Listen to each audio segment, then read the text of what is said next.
Only the Tender Shadows by Scribbler.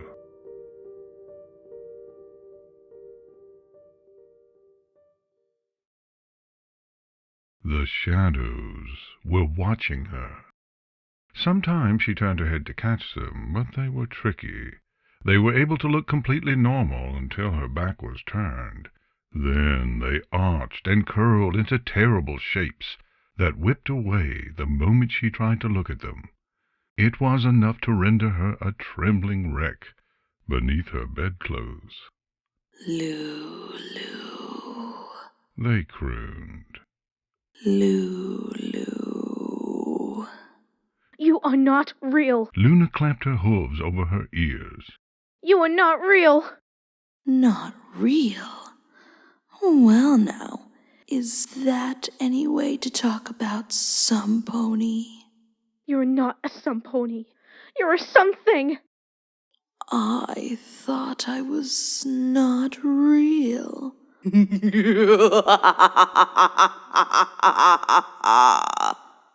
Voluptuous laughter filled the air so loudly, Luna was amazed the guards didn't come running. We're all somethings, darling. Some of us are merely more aware of it than others. We do refuse to listen to thee. Luna buried her head under her pillow. You know that will not work. The words ribboned into her ears even though she held the goose down so tight she could barely breathe. Still, she heard the voice as clear as a knell. Thou art my little Lulu, and I do care about thee so very much, darling. Cease this. Luna leapt from the bed, cantered across the floor, wrenched open the door of her chambers, and galloped down the hallway to her sister's room. Cease thy prattling, thou thing. Thou may run from me, darling, but thou may not hide. Thou art my little Lulu. She slowed to a stop in front of Celestia's chambers. Sister, we beseech thee, let us in. Snowy white guards cantered down the hallway after her. Day guards. Of course, it was daylight. Celestia wouldn't be in her rooms. Luna took off at a run, opening her wings and soaring faster still. She reached the throne room ahead of the unicorn guards and reared to smash open the doors with her front hooves. Sister! Only then did she realize what she was doing. Dozens of surprised and confused eyes turned on her. The court was full today. Guards had herded civilians into a long line and were keeping order as they waited for their audiences with the Day Princess. On the other end of the room, Celestia sat, regal as a cat on a velvet cushion. Her head jerked up at the commotion.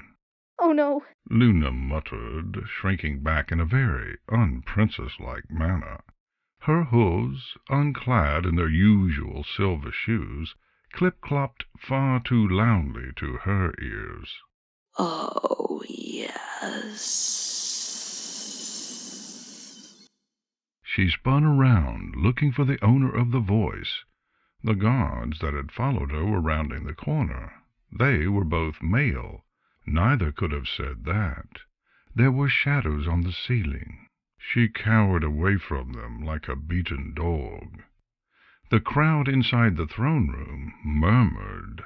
Seeing the Night Princess during the day was strange enough. Seeing her invade the day court, wild-eyed and shouting, was another thing altogether.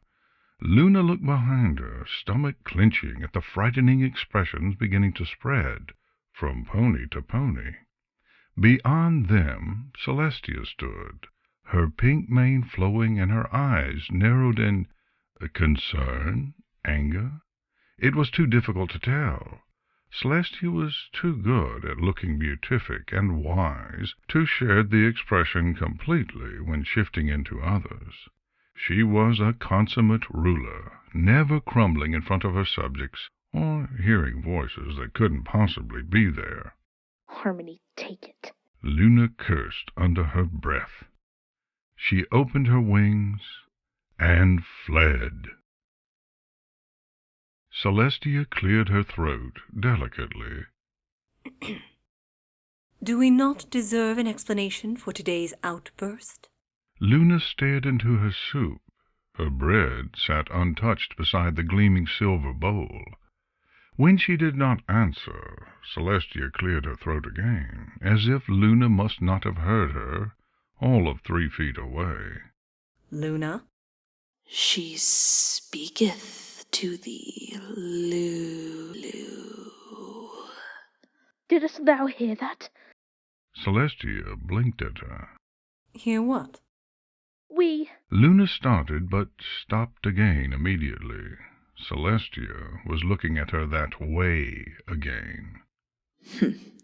You do not need her pity, nor her chastisements. She is thy sister, not thy mother. What higher authority set her above thee? Thou art her equal in all things, yes? Yet she doth treat thee like a small foal in need of coddling and discipline. Luna did not realize she was gritting her teeth until they squeaked. Luna, thou didst thoroughly embarrass us this day.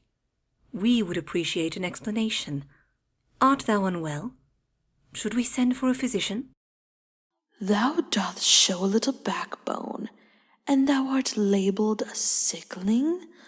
Such condescension. Luna willed the shadows to shut up. The confession that she could hear a voice in her head rose in her throat, eager to expel itself into the air between herself and her sister. Celestia was older than her. She would know what to do. She would know what this was. Celestia always knew what was best. That was why Luna deferred to her so much. Is it, Lulu? Is it really? She blinked in surprise at the silent question. Of course that was why. How dost thou think Celestia would react if thou asked for something extravagant that does not fit in with her views of the world and how it should be run? What? Ask her for something extravagant. See what she will say. That was stupid. She didn't need to make Celestia prove anything. She needed these stupid shadows to go away. Do this thing, and if I am wrong, I will leave thee. Luna's eyes widened. Was this truth? Absolute truth. For you see, Celestia will fail. She does not respect thee as much as thou doth believe. I know this, but thy denial remains. She cleared her throat. Sister, dost thou love us? Celestia's neck arched in obvious surprise. Such a question. What causes it? Please, answer us. Love thee? Why, with all my heart, my dear sister. Therefore, if I did ask a boon of thee, wouldst thou grant it? Indeed. What wouldst thou ask of us? Luna bit her lower lip and asked for the most outlandish thing she could think of. We desire our night to be extended by 1 hour. Celestia's ears flicked back. It lasted only a moment, but Luna noticed it. Luna. We ask so very little, sister. We have never asked anything of thee in over 100 years. We have followed our duties to the letter. We ask now that thou grant us this boon. Luna, it is too much. Regret threaded Celestia's words, but Luna did not hear the tone, just the words themselves. A promise given so lightly and is easily taken away. Truly, thou doth mean the world to her heart, Lulu, just as she says. Or is that a lie also? Something like rage flared in Luna's chest. She had not felt anything like it since the battle over a century before, when she had led troops into battle against the griffin hordes while her sister recuperated from her wounds. The shadows caressed it, twirling around the feeling like bellows, pushing a licking flame to greater heights in a half-doused fireplace. The soup bowl jumped when her hoof struck the table. It is not too much! We would accede to such a wish if it was ours to grant. Luna! Mayhaps we should rise the moon before thy precious sun is lowered. Luna, thou art aware of why such a request is foolishness. Tides, crops, the natural order, all are ours to maintain. We must remain in balance and follow the rise and fall of the seasons. That was the responsibility we did undertake when we accepted our roles as rulers of day and night. We see only one ruler here. Luna hissed, lip half curled into a snarl. And it is not us. Luna! Celestia was aghast. Luna saw the hurt and outrage on her sister's face. She watched Celestia rise from her chair at the head of the long table, while Luna's was merely a chair at the side, much smaller than her sister's, less ornate, too, plain, unadorned. Finally, you begin to see the world through new eyes. Purred the shadows. True eyes. Eyes that see the reality of things.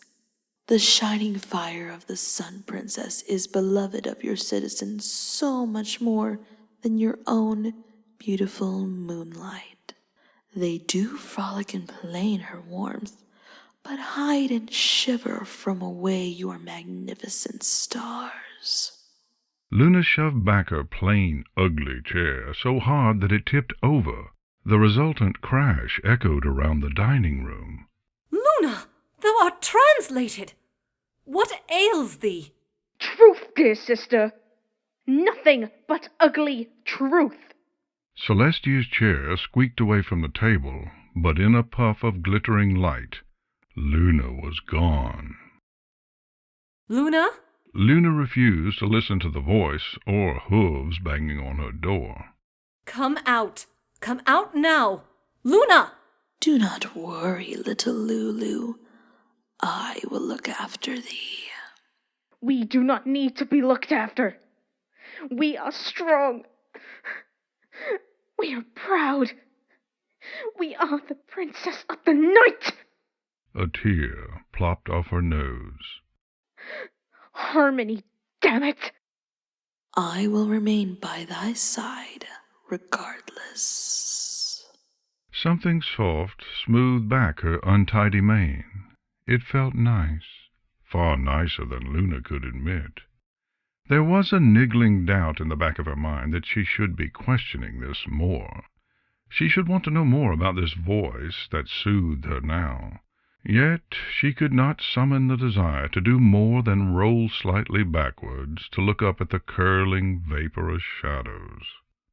What art thou? She asked vaguely. The stroking felt very relaxing. Her eyes began to drift a little. Despite the noise at her door, she felt tired enough to sleep. Thy protector. A set of gleaming turquoise eyes coalesced out of the gloom. One who doth love thee far more than thy insincere sister. Luna, open this door! Luna yawned.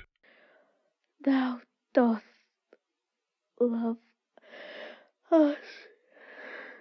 With all my heart and soul. The eyes swam closer, shadows beneath them firming into something like a mouth. After all, I was born from thine. Luna prized her lids open. Hush. Sleep now. I will keep the sunlit wolf from thy door. The mouth pressed a kiss to Luna's forehead. Soon, there shall be only one princess in Equestria, Luna! and it shall be us.